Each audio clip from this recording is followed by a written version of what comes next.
Welcome to Sess Daily Podcast. Without you guys, this wouldn't be possible. I want to thank you guys for subscribing. We're back with Tracy as the co-host as always. How are you doing tonight, Tracy? With the hat turned backwards. Uh, don't let that fool you. That may be the pain meds. So, And we're blessed enough to have a musical guest, Tony Slone. How are you doing tonight, man? And Tony Slone is headlining our virtual Zoom concert August the 24th. And Tracy, tell them how to get tickets. go to Seth's Patreon. Subscribe for $1. Will get you into this ticket. And you subscribe to Tony's Patreon for $1 a month, or Malcolm's Patreon for $1 a month, or Steven's Patreon for $1 a month. It's $2 for a ticket, and you're choosing who you're coming there for. So whoever you're coming there for, pay them $1 and pay me $1 for a month. Yeah, for a month subscription. And plus, you get to listen to the great podcast on my Patreon, man. That's an absolute steal. But Tony, how are you doing tonight, man? We definitely look forward to you headlining our virtual concert August 24th. Good, guys. Good to see you all. And we are also blessed enough to have an interview with Bigfoot researcher Greg Yost. How are you doing tonight, man? Oh, pretty good, man. Thanks for having me on. Absolutely. And the first question I got to ask you, Greg, is do you see any connection between UFOs and Bigfoot? Yeah, I sure do. I've seen it with my own eyes. Really? Okay. Would you like to go into detail with that? Absolutely. Absolutely, for sure. Okay. Yeah, I was up on I call it UFO Mountain now after this incident. But me and my friend and my son, we were up there March of 2015, a few years back. And there was a big tree over the road leading up to the mountain road. So I kind of put two and two together, man, like a police detective. And I figured they didn't want us coming up there on that mountain because they pushed a tree over the road. So we went back up there later that night. And it's a one-way little curvy mountain road in a state forest here in southern Indiana. Very, very awesome place. And I turned my Jeep around and I backed it up against a log. And that way we had to get out of there in a hurry. I wouldn't be stuck right there with my Jeep facing the log with nowhere to go. So after they helped me turn my Jeep around, we got out and we walked a couple miles. And it was after midnight, 1, 2 o'clock in the morning. It was pretty late. It was real dark out. It was windy. It was rainy. It was a real crappy night, but we're out in this kind of weather. I'm out in the wintertime, the heat of the summer. It doesn't matter. I tell people they're out there, I'm out there. I just don't go out in the spring and the fall like a lot of people. I mean, I'm always out there. So anyway, on this one particular night, after we walked a couple miles, we come back and at the top of the hill leading down to where my Jeep was at, there was a bunch of amber yellow lights all around my Jeep. So I told the other guys, I said, look down there, it looks like a village. Yeah, that's how many lights there was. There was lights everywhere. I counted a bunch of them, and when they looked up at me, I knew exactly what they was. And I told my friend and my son, I said, look, man, they're Bigfoots down there. And all their eyes are amber yellow, like you would see like a Christmas candle, the old kind that were in windows. Yeah. And I counted 24, 25, 6, whatever. But what I could make out the bus, I could see 12 of them. Some are real tall, some are real small, some are in between. There was a whole variety of different sizes. And their eyes were lighting up so bright that they lit my maroon Jeep up. You could see the color of it. Oh, wow. And it was really amazing to see this many Bigfoots all together, all at once. And they were all around my Jeep, man. They were checking my Jeep out. So as we kept walking down the hill, they just stood there. They looked up at us. They wasn't worried about us. They didn't run. I mean, they were very calm. And the closer we got, they did not move. They did not go anywhere. They were still around my Jeep. And we still seen a bunch of them looking at us.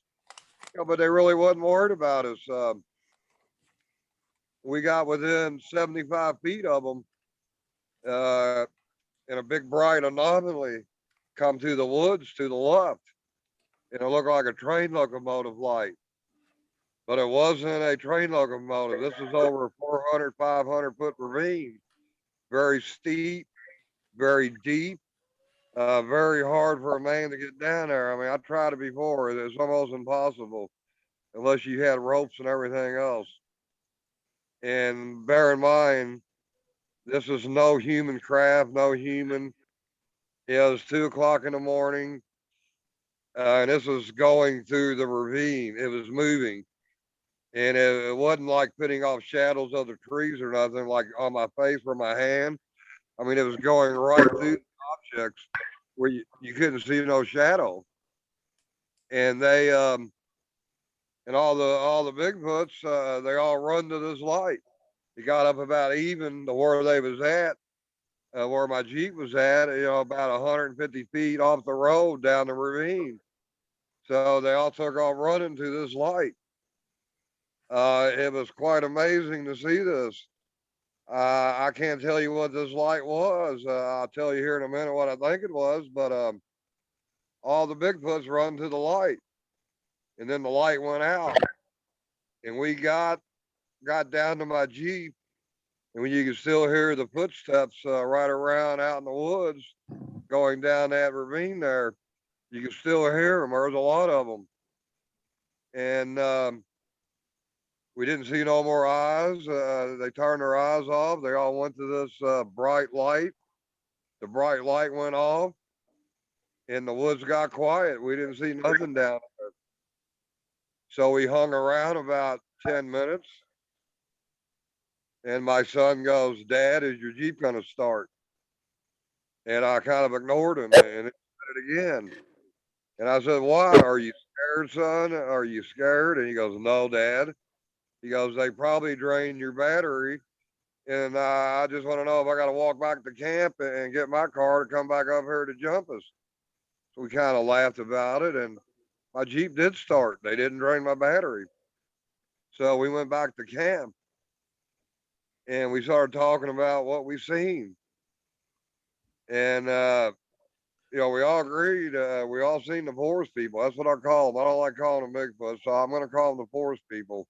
Okay. We seen. I like John might have seen 8. Eugene might have seen 9 or 10, but I had the best vision, and I seen all of them. I seen all 12 of them, and we were talking about what the light was. So the light could be either one or two things. It was a UFO craft that they ran to, and also have a tape recording of one saying Yahweh, another name for God. So with that pure bright light, was that God that they were running to? I have no idea. I'm just laying out different scenarios of what that light could have been. But it was not normal. I have never seen nothing like this in my life, and I have never seen that many forest people together. I've seen them, but never more than 2. I've seen one time I've seen 2. Usually it's just one, but this time I've seen a whole group of them. I like to call it a tribe. I've seen a whole tribe of them, and they went to this light. So whatever this light was, it was very meaningful to them and very important to them. And to this day, I can tell you, gentlemen, I still don't know what that light was. I still go up there a lot. I have seen other UFOs up there, 4 or 5 to be exact. I have never seen no more forest people up there around there. So this is a very significant encounter, not just because of the amount of Bigfoots we've seen, forest people, but you throw this light in there, and then you got a huge question mark right there. Absolutely. So to this day, I still talk about it a lot. I mean, who wouldn't? This is probably a one of a lifetime encounter that's never happened to anybody. And we manifested this. I mean, all day long we talked about that episode on Finding Bigfoot when that one lady, I think it was the last season, she was sitting in a state campground and all the people left and they went out to do something. She's the only one that stayed back. And she's seen like 15 or 20 of them walk right across the campground. That was right there on Finding Bigfoot. So all day long we talked about, man, wouldn't that be great if that happened to us? We've seen a whole group of them. I mean, how amazing would that be? Yeah. Not knowing that later on that night we were going to get our wish, and it did happen. And like I said, to this day, I still don't know what that light was. But to answer your question, is there a connection? Yeah, I can definitely say a big yes, because no matter what that light was, it was an unidentified flying object. We did not know what it was. It wasn't a human origin. It wasn't a jet airplane crash, and it wasn't a helicopter. I mean, this was down going through the tree line at the bottom of the ravine, 400 or 500 feet straight down. If that tells you anything, I mean, you can't even get ATVs or nothing down there. And here this light just effortlessly just floating, no sound, no mechanical noises, no jet engine propulsion, no helicopter hoovering, just pure silence. And then the Bigfoots run to it, the forest people. So that is probably one of my biggest mysteries I have on the subject, because I still can't explain what that light was and why did they run to it. So I just don't know. Well, you mentioned that you said that you thought this said Yahweh. Yeah, that is Hebrew for God. But with following that, have you heard about the Sierra Sounds? Yeah, I'm very familiar with Ronald Moorhead in the Sierra Sounds. Yeah. And to me, I'm far from, like Don likes to say, our buddy Don Neal, he says nobody's an expert in this field. Everybody's an And amateur. our buddy Earl likes to call everybody is A he likes to say novice. that he's a novice, and Don says the everybody that does this is a novice, and he's absolutely right. But if you listen to the Sierra Sounds, it some parts sound almost gibberish, but it all sounds like it's structured in a type of language that it'd be like listening to a foreign language that you never heard before. There is some structure to it, so the communication of this thing, and I'm a firm believer that certain animals can communicate in noises that we can't hear with our ear, and I don't see why this could be any different. But with you saying, you heard that is really, that's compelling to me, because, Yahweh is Hebrew for God. And if that's the case, then do they have a knowledge of a God? That's really neat if you think about it. Yeah. Well, I'm sure they do. I mean, that's, like you just said, nobody's an expert, and everybody just throws their 2 cents in. Yeah, I mean, you can't prove what people say. You can't prove what people believe. But I believe that they're godly people just like us. I believe God has gave these people life, just like he has gave humans life. He created us. Another point I like to bring up, in the Bible, it says God has made 6 mansions.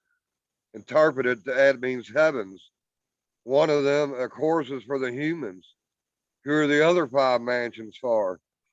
Therefore, God's the other creations that humans like to argue and bicker about and don't believe in it. But I mean, you could go with the forest people. You could go with the little gray people. You could go with different other entities people are seeing out in the forest. the green I mean, people. we're not the only ones that God created. I agree. I agree, and I believe in a pre-Adamite world, which to me gives validity to dinosaurs. You know, they don't mention dinosaurs in the Bible or anything, but we know they're here. We find their bones, their teeth, their everything. So to me, in my thinking, that means there was life here before Adam. Yeah, well, there is the Bible BC before Christ. But I'm sure there wasn't no earth and everything here before God. I'm a firm believer. God created us and everything in this universe and everything in this world as we know it. Absolutely. I don't think this stuff that was here before we were. I think it all goes hand in hand. I mean, I don't know how religious you boys are or not, but I'm very religious. Yep. God is my life. I'm nothing without God. And I firmly believe God created this earth and the heavens and everything that surrounds it. Not just earth. I'm sure he made a bunch of other planets with life on it. I agree. I mean, there's not two gods. There's not three gods. There's There's not one. four gods. There's one God. Yep. And he created everything in this universe. Yep. And you can believe that or you can't. Yep. As far as dinosaurs walking on the earth or whatever before Jesus was here, that might be true. You know, Jesus is God's son. God was here long before Jesus was.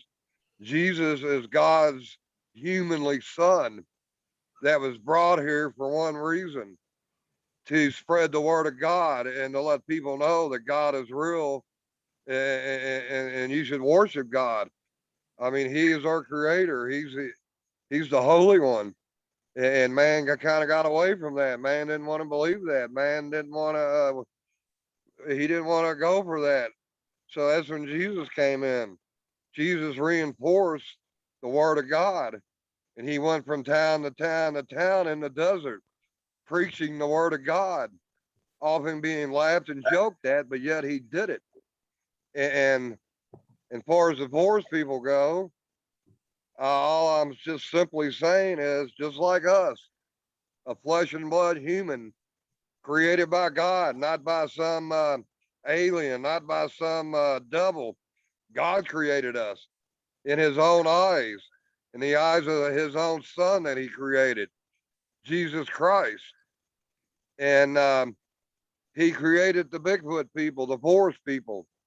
Yeah, I mean, you called them an animal. I disagree. They're anything but an animal. I mean, I got them on tape saying Yahweh. I Also, got you them on believe they're tape human. speaking. I got them on tape speaking regular Bigfoot talk. Um, so I know that there's something special about these people, way more than just being some animal walking around in the woods.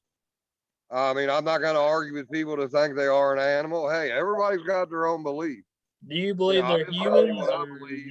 do you believe they're just like the Neanderthals?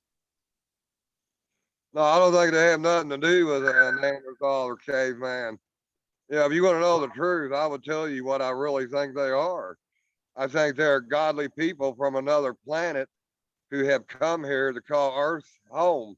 And they have been here hundreds and hundreds of years, if not thousands of years, because life on our planet become inhabitable.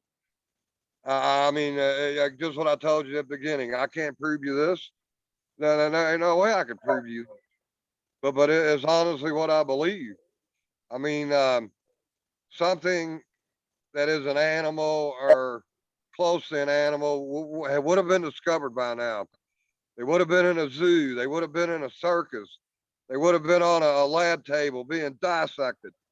None of this has ever happened. Why? Because these people are very special. They got gifts humans couldn't even think or imagine about having. They can do stuff we can only dream about doing. And we will never be smarter than them, even with all of our technology, with all of our gadgets, with all of our, different so-called, the perfect scheme to get one on tape, to get one, to get the perfect video, the perfect picture.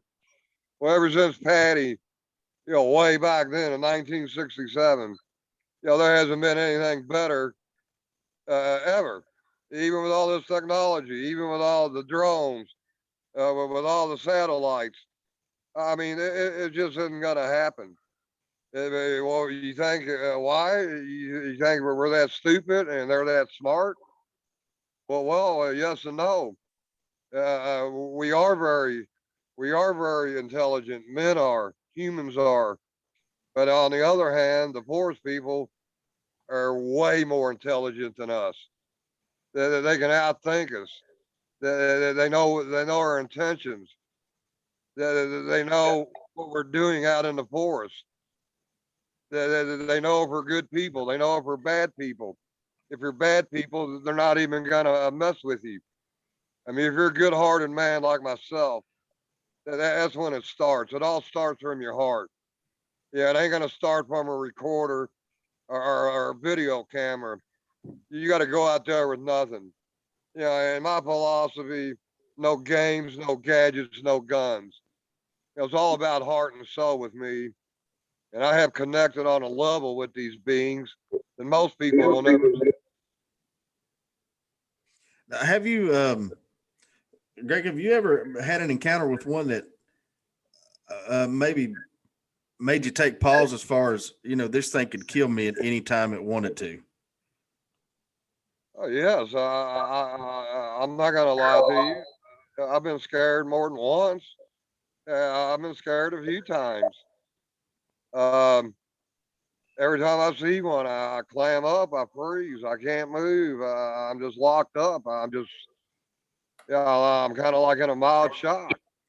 And that's happened from my first encounter all the way up to my last one. Um, as far as being scared of them, oh, I can honestly say, no, I'm not scared of them. I could have been broken in half numerous times. I could have been, yeah, I could have been broke up like a pretzel. I've had an encounter with two of them from 70 feet. I had one come down a hill on me at nighttime, me and my dog. He was 20 feet behind a tree. I heard him breathing, 20 feet from me. Yeah, I was scared. I was very scared that night. But I didn't run from him. I grabbed my Colt 45 and I stood up to him. I let him know that I belong here too. And whatever you are, whoever you are, I'm not going to run from you. I'm not going to back down from you. I mean, you might kill me, but I'm going to be here. I mean, I'm a Navy. I spent 10 years in the Navy. It takes a lot to scare Oh, me. thanks for your service. Yeah, Hey, absolutely. hey, Thank you for your service. appreciate it. Thank you, But sir. yeah, I look at myself as a modern day warrior, and and I just think being a chicken, I shouldn't be out there if I'm a chicken. You know, if I'm afraid of these things, if I think they're going to hurt me, yeah, I should take up another hobby. Yeah, at the beginning of the show, you called me a researcher. Well, I don't like being called a researcher. I'm a knower. I'm a believer. As far as being a novice, yeah, this is my hobby. Yeah, I do this for a hobby. Yeah, I'm not trying to get people to believe what I'm telling them. It's what I believe. But when people go out to me and see what I can do, then they really pay attention to what I'm doing, and they really pay attention to what I can do. I mean, a lot of people ask, "Well, what can you do?" Well, I ask them to do stuff, and they do it. A whole crowd of people come all the time up to where I go. I'm talking 15, 20 people. They all see it. I ask them to knock on trees. They do it. I ask them to shine their eyes. They turn their lights. I mean, they're self-illuminating. You know, some people say they don't do eye shine. Well, that's bull crap. They do eye shine. Their lights, their eyes light up. I have seen blue. I have seen white. I have seen bluish white. I have seen red. I have seen pink. I have seen amber yellow. I have seen green. I have seen just about the whole spectrum of all the eyes they got. And just like human eyes, we all got different color eyes. Mine are brown. Yours might be green. And say we could light our eyes up at night, yours would be green. Mine would be brown. Yeah, it's just one of the traits that God has gave them something that we can't do or know nothing about. I mean, I've heard experts on the subject say if you hear people talk about Bigfoot's eye glowing, run from them. You know, they're hallucinating on drugs. See, again, and this is big name people all over TV, you know, all over the Bigfoot shows, a whole table full of books, but they're out saying this. And in reality, they're dead wrong. You know, people are paying 30, 40, $50 to listen to these people, and they're feeding them this. Now, I'll tell you right now, eye shine is real, and they do it. I've seen it hundreds of times, and everybody that comes out with me sees it. That's what ticks me off. You know, some of these experts aren't really experts, man, Right, right. and that's why I'm out here. I'm out here to give people the And truth. yeah, that's great, man. I know Tony has some questions for you if you want to ask him, Tony. Greg, I was wondering, like, with the forest people, are there any relation to like the Yeti, where it's white, and like, is there any relation? Hey, that's a good question, Tony. Of course they're related. They're all forest people. I mean, all the Yeti is another forest person. I seen a white one. I got a picture of a white one, a 12-foot gray one. It was silver, silver white, about the color of my beard. And he was beautiful, man. It's just a perfect gentleman. And we were rock clacking. I'd rock clock, he'd rock clock. I'd rock clock, he rock. Finally, I took a picture over there, and I got a picture of him. And I would never seen him without my camera. But yes, you hear all these different names for him. The grass man, the Yeti, the skunk ape, the hog. Whatever the case. Hey, they're all forest people. I mean, they all come from the same family. Just like humans, we all don't look alike. We all got different colors. We all got different eyes. We all got different ancestral backgrounds. And again, I'm not gonna say these things are animals. A lot of people think they're animals, but I'll never believe that after what I've seen and encountered over the years. I mean, matter of fact, that they're anything but animals. But they are here and they are everywhere, all over the world where there's forests. I mean, I don't think you're going to find them in Mexico. You're not going to find them in Egypt. You're not going to find them in Saudi Arabia. They got to be in forested land. Canada, United States, Australia, UK, all, Germany, wherever there's a good forest, you're going to find them. This is where they live, and they don't want to live with us. They want to be on their own. They don't even want humans to know about them. They pick and choose what humans they want to know, and I'm one that have been chosen, and I have learned a lot through direct contact from them. So what's the closest Bigfoot that you've ever seen? Like how close have they got to you? Oh well, yeah. I mean, I ain't gonna sit there and tell you how many I've seen for one thing. Yeah, a lot of people they go out a year after year after and never see one. I'm sorry about their luck, but I can tell you, I see them a lot. I see them often. I almost see one every time I go out. If that explains anything to you, I mean, it's all about my heart and soul. They love me and they follow me around and they show themselves to me and they show themselves a lot. I don't even take equipment. I don't take cameras no more. That's why they trust me.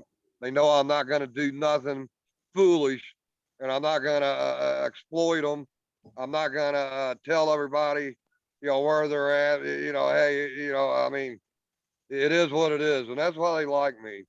But the closest one that I have been to it was back in 2016. July 4th weekend. I had 4 days off. And my son of Squatch, man, I don't know if y'all heard of him, but he's my buddy. He's my best friend. He's my son. He said, hey, Dad, let's do something that's never been tried before. Let's build a structure, a hotspot, and let's camp out there 3 days and 3 nights. Oh,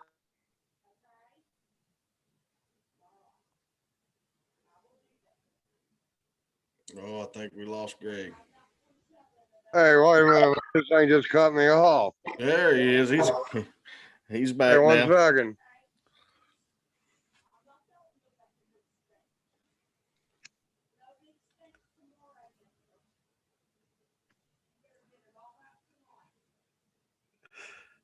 Yeah, I don't know what happened, man. It just went back to Facebook. Yeah, here I am. There you are. Oh, what Me was and my you? son. Oh yeah, my bad. I was just what was you saying again? Okay, me and my son, we were going to build a structure in my hotspot, and we were going to camp in it 3 days, 3 nights, and let the person believe that we can be just like them. Their food, their minimum water, just live out there. So we built a big teepee, and it took us all day to build. And it was almost just like one to build. And Friday night we camped out. It was pretty uneventful. Nothing much happened. Saturday night was a lot different. We had a lot of crazy stuff happen all through the night. Yeah, but the biggest thing, we went to bed about 2 o'clock, and I'm rolling around in the teepee trying to get comfortable. I got a big root in my back. I couldn't sleep. So Eugene said, Dad, you want to trade places? And I go, yeah, man. I go, I can't sleep. My back's killing. So we traded places. And I kept looking at my watch, man. I couldn't see. It was going. It was almost 2:45. And I heard what I thought was thunder coming up. I was like, oh, man, we're going to get sucked out here because the teepee wasn't going to hold water. But the thunder was big footsteps. Wow. Yeah, coming right up to the teepee. So I sit up on my elbows. I got my knife in my spot next to me. I told you about how free there's an encounter. I freeze. Got out and loud exactly what it was. So out to the side of the teepee, I see a big gigantic leg. I mean, from the butt down. And it was very muscular. It was very hairy. You know, we had a little fire going out. We had a fire right in front of the teepee. It wasn't much of a fire by then, but it was a fire. He walked right in front of the teepee, and he stood right in front of the fire, looking down into the teepee. And it was a full moon that night. I mean, a very full moon, and it was right overhead, shining right down on him like a spotlight. And I seen his head, his shoulders, everything. I mean, he was huge, every bit of 12 feet. He had ripples in his stomach. His shoulders were over 4 feet wide. And they looked like bowling balls. Arms looked like telephone poles. And his eyes, two big black, looked like puppy dog eyes, like real sad, looking down at me. So I was there, man. I mean, I'm staring at him right in the eye, but I couldn't move. So he picked up his left foot like he was going to walk away. And then he stopped real quick and he turned around and he looked at me for another second. And I was like, well, what does he want? Does he want me to go out there? What does he want? So he turns again. A creek right next to where we're camping at. He takes one step over the creek and we hear him walking up the embankment there up the hill. So I started, I got my senses back. I started moving. First thing I thought of was Eugene. Said, oh my God. I mean, if anything ever happened to my son, I mean, I couldn't live with myself. You know, I bring him out here and I sure in the hell don't want nothing bad to happen to him. Right. So I look at Eugene and he's snapping a 90-degree and his eyes are like, you know, just, and I'm like, did you see that? And he goes, No, yeah. Yeah, I said, okay, calm down, son. Calm down. And you could tell he was kind of shooken up too over it. So as I start exiting the teeth, and he goes like, "Where you going, Dad?" Like, I'm putting more wood on the fire, man. Calm down, dude. It's all right. So it lasts about 5, 6 seconds. So then you can hear him over there walking around. He didn't go far. So I started some logs on the fire, build it back up. Yeah, I mean, you asked me if I was ever scared. Yeah, like I said, man, anybody that says they're not scared would be lying. Yeah, of course I was scared. Yeah, every time I see him, I'm scared. But that comes to territory. Yeah, that comes to territory, man. Like I said, yeah, if I wouldn't have been scared, I'm not, something's the matter with me. So anyway, but being afraid and being brave is two different things. Yes, I You can agree. be both. So Eugene came out, and I started shining my spotlight in the creek. And there was a big old, it looked like a big cat track, like a cougar track or something. And I told Eugene, hey, man, maybe there was a cougar right getting ready to attack us. It's been prowling, cougars or black cats, whatever. They'll check you out for hours and hours and know for that right opportunity to jump on you. So, I mean, maybe he was sneaking up. Maybe he was going to attack us.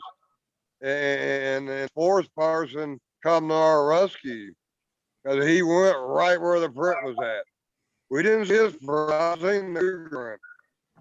So anyway, it was like 4 o'clock in the morning, 4:30. It was starting getting a little light. So I look at Eugene. I go, I think we had enough, son. I go, let's get out of here, man. So we didn't even stay the third night. But that right there, man, that was probably the closest I ever been to him that I know of. And so looking out the tent, looking at the teepee, the fire was 4 feet inside the teepee, so he was right there by the fire. So yeah, we're talking 5, 6 feet away from me. Wow. And I had to look pretty far up there to see his eyeballs. And he wasn't just standing, he was just in a random walk by. He knew we were in there. He stopped. He looked in there. And what did he do? Did he say hi? Did he give his greetings? I can't tell you, man. I don't know. I don't know all the answers. I just he was there. I found a cougar print, and he walked away. That was another great experience. It sounds like it. Just like the one on the UFO, with the 12. Um, just like some of the other ones I had. But one of the best and the most epic one I ever had was last Memorial Day weekend. Just not the one that just passed, but 2020. Yeah, I was on my way to Washington. I was getting ready to move. And I told you I had to do stuff.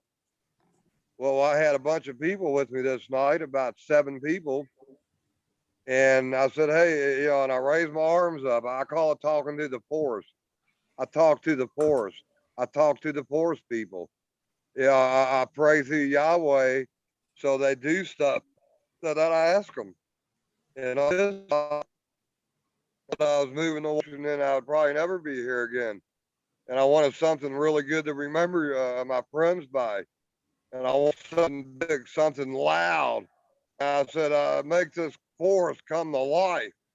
And it wasn't 20 seconds later. I mean, you can ask any of these witnesses, they will all go on camera and verify it. 7 trees got pushed over. I mean, one after another. Yeah, like bombs going off, man. It was crazy. So we're all standing out on the road. There's a little pull in where we're at.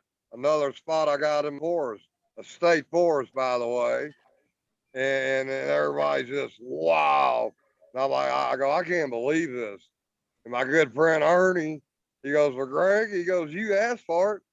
And Ernie's wife Denise walked up, and there was a big tree laying across the road like this, caught another tree on the other side of the road.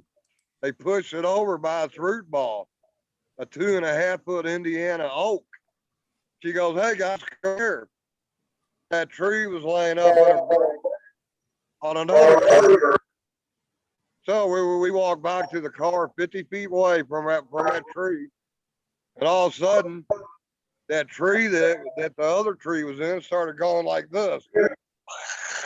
I mean, shaking like a hurricane had a hold of it. There was no reason. Okay. Then this thing, it fell down. So we all see a big black blob up in the tree. It jumped down. We heard it thump on the ground and it run off into the woods. We run over to the tree. There was a big footprint there. And the tree that the other one was laying in, he pushed that one over. That was laying flat on the road now, and the other one was busted from 2 feet up. Another 2.5-foot Indiana red oak. So they pushed down 8 trees that night. So they were all standing there, and there was heat lightning out. Every now and then it was heat lightning, man. Like a thunderstorm was off in the distance, and it would light up. You know how heat lightning is. No Oh, bolt yeah. lightning. Yeah. It lights up the sky. So it lit up over there where we were standing, and over there to the right of me, I seen 5 of them, 5 principals, shoulder to shoulder, and they were big ones, man, 8, 9 footers. So I wasn't gonna say nothing to the other. I'm all seeing. Yeah, I got somebody else's. Yeah, I mean, I ain't gonna keep. And hey, look, they're like, well, he sees one behind every bush. No, that ain't the case. I see a lot of them, but I'm always the first one. So anyway, Denise, she goes, "Oh my God, y'all won't believe this, y'all. There's 5 of them, man, and right there, I seen them." So I slapped her 5, and I go, "Thank God." She goes, "What?" I go, "I just seen them too." So then it light me in, and they were all gone. But me and Denise did see them. So that was an awesome experience. Not only did we have 8 trees get pushed over, I mean, sound like bombs going off. Then we seen 5 of them, probably the 5 that did it. Over there and enjoying their work, seeing our reaction. And you probably asked me, most people they probably would have scared the shit out of them. They would have run off. They would have been scared as hell. No, I had the people give them a standing ovation. We all clapped, we all hollered, we all said thank you. I mean, you're just like at a football game when the other team, when the team scores a touchdown. Yeah, we were high-fiving, chest bumping.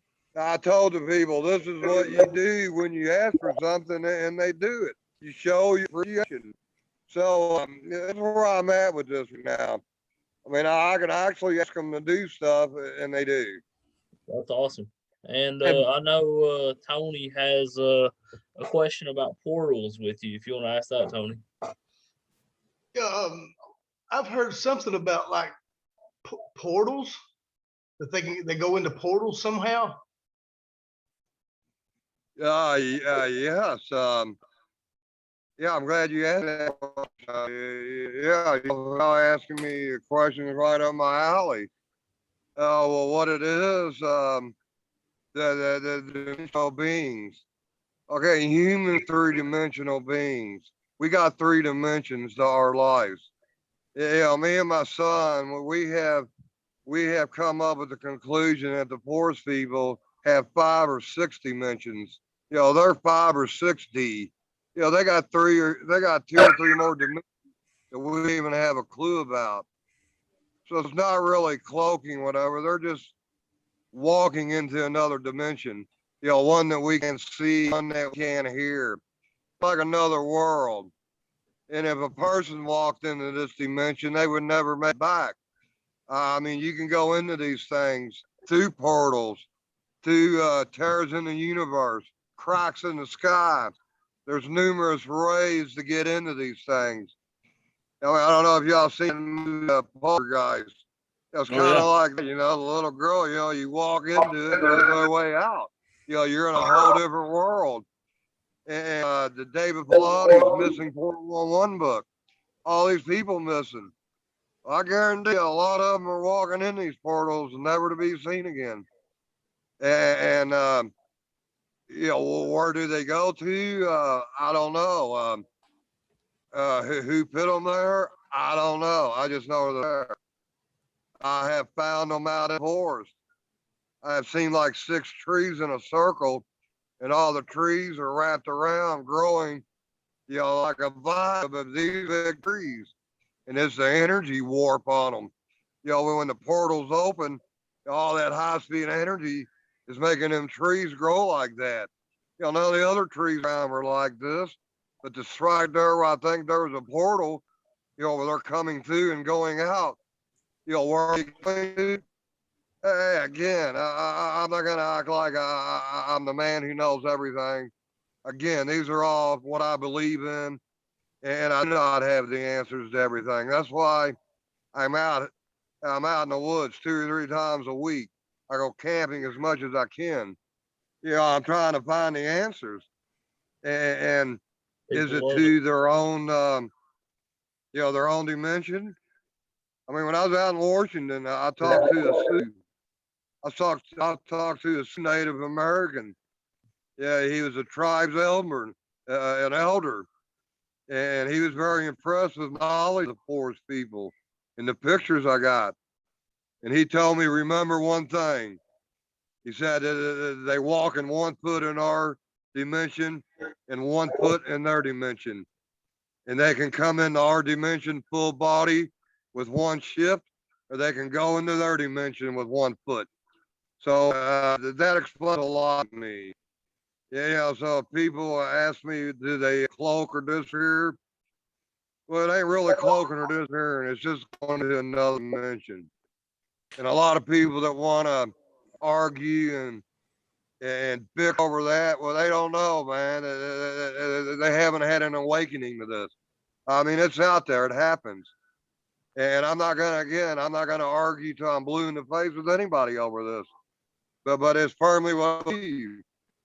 I mean, these beings can do too much to be just an animal. It ain't no way. It's no animal. I mean, I don't care who you are or what you are. To say they're just an animal, I will prove it. You know, you don't know what you're talking about, Squatch man. Well, I want you to prove it that they're an animal, and nobody can.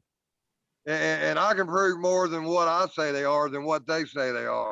I mean, just by what I got, just my hardcore evidence. So I mean, I go by what I've seen and what evidence I have captured to come with my prerogatives and my theories and my beliefs. And again, let me reiterate, I'm a godly man and God walks with me everywhere I go. And God helps me on this. And all God is doing is letting me use the intelligence that he gave me to become closer to his other creation. I mean, I don't think God wants us to be like this. You know, y'all have him, y'all have him. No, I think he wants everybody to love one another, no matter who you are, where you're from, what kind of entity you are. If you're God's creation, we're all God's people. And I think I'm one of the few that God has turned me on to the forest people, to what they really are and what they can really do, because I have seen such more than most. Hey, Greg, with the, you know, your encounters with the forest people, as many times as you've encountered them, have you ever noticed that maybe is there any kind of like a family structure or a hierarchy within them? Yeah, I firmly believe there's a family structure. Just like humans, I believe they have one mate and one mate only. I think they have 2 to 3 offspring, just like a human family would have. I believe I don't believe there's any type of government or an hierarchy or a. I believe there's a forest elder. Yeah, he's the oldest and the wisest. He makes the decisions. Yeah, he's been around the longest, just like humans. You know, we're supposed to respect our elders and listen to them. You know, they know way more than these young kids today. You can't tell the young kids that. Young kids know everything. Yeah, elders ain't nothing but old farts. Well, what do they know? Yeah. But it comes to the forest people, no, they respect their elder. They listen to their elder. You know, I believe they live to, you know, anywhere from 140 to 170 years old, maybe longer. You know, they're the ancient ones that they know how to survive, just like the biblical characters, just like Noah and Moses. You know, Moses led the chosen few through the desert looking for the promised land at 140 years old. No, he wasn't in a decrepit nursing home getting his ass wiped. He was out in the desert walking with his staff, leading the people at 140 years old. So I believe the forest people can live as long, if not longer, than the ancient ones. And I believe humans could do that too, but we have forgotten how. Our diets, our foods, our habits, everything is destructive. You know, our food's full of GMO, our cigarette smoking, our alcohol drinking, our bad gambling habits, you know, whatever it may be, almost every type of activity for humans is bad. You know, all the stuff they eat. I mean, very few healthy. Everything you eat has preservatives, GMOs in it. You know, the forest people eat all natural. They eat what God has given. You know, I don't want to get into their diet right now, but you catch what I'm saying. Sure. You know, Sure. humans don't. You know, look at McDonald's for an example. I mean, if you ever ate healthy for about a month and then go eat McDonald's and find out what happens the next day to your bowels, oh my God. Yeah, Yeah, nothing good that's what happens. I'm saying. Nothing good happens, that's for sure, man. And yeah, man, we're definitely honored to have you on. And now is before we end the podcast, we're thanks for being on, Greg, by the way. And you get to listen to our headliner for August the 24th, Tony Slone. He has the number one song in South Africa in the R&B charts on iTunes, and he is our headliner for August the 24th, 8 p.m. And how you get a ticket is $2. It's $2, and you buy a monthly subscription for $1 to Seth's Daily Podcast on Patreon, and you can get Tony's Patreon as well for $1 a month. So it's $2 for your ticket, man. That's an absolute steal. And Tony, tell us what you're gonna sing for us. I'm You're gonna gonna sing sing two songs, by the way, right? two songs. I'm gonna do the song that I'm promoting right now, "Last Kiss." I'll go ahead and do that one first. And this is the one that's number one in South Africa. Don't walk away, man, baby. Come back with a smile. So that's what I said. Everything I did, I've been regretting it for. Don't you know that I love you, baby? You're the best I ever had. Oh, woman, don't you know? As soon as you walk out that door, this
where you been?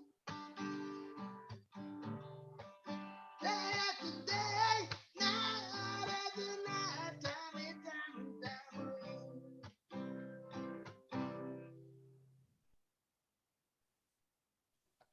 Very nice, man. Very nice. Yeah, man. Very nice. That's the number one hit, right? Or number two hit. That's the number one song Number in South one. Africa. Yes, number one.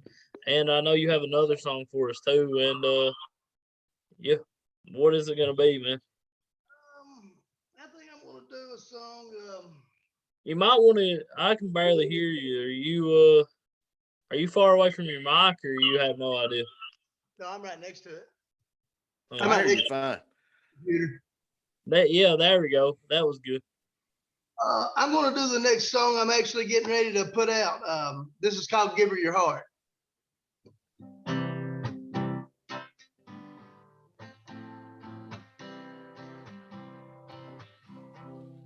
Said I'd never.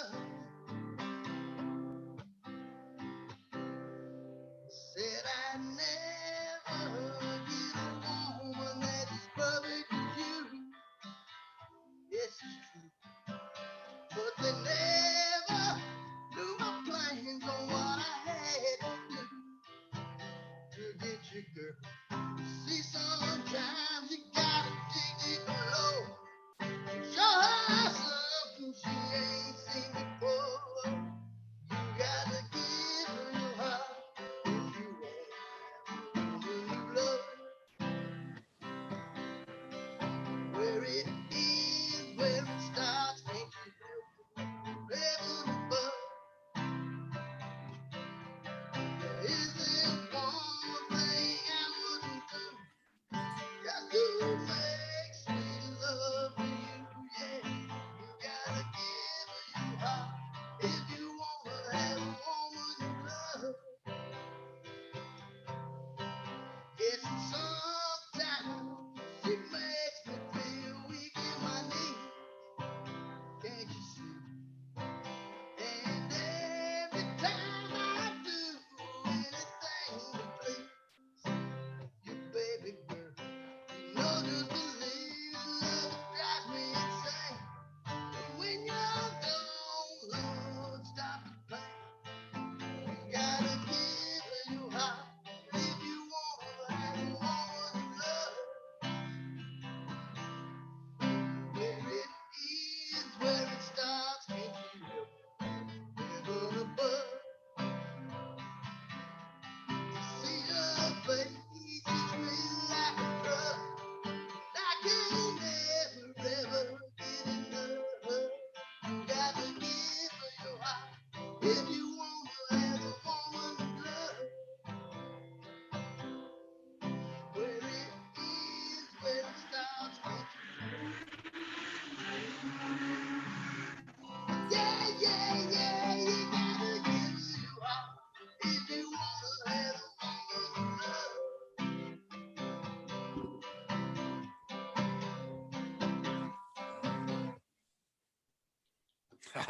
That's awesome, dude. That's awesome.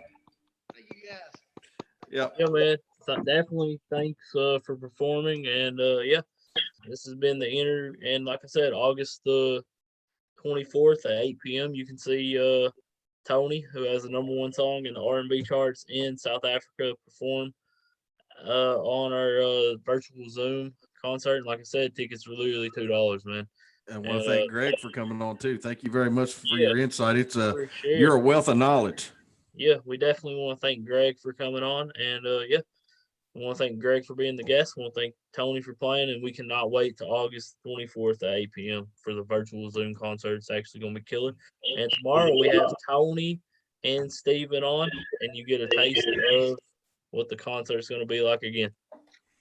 What you get a taste of what the concert's going to be. Yeah, just a small taste though. If you want the full taste, you gotta buy tickets. But yeah, man, we definitely want to thank you guys for subscribing. Without you guys, this wouldn't be possible. I want to thank Greg and Tony. I want to thank Tracy for co-hosting. Y'all have a good night and God bless.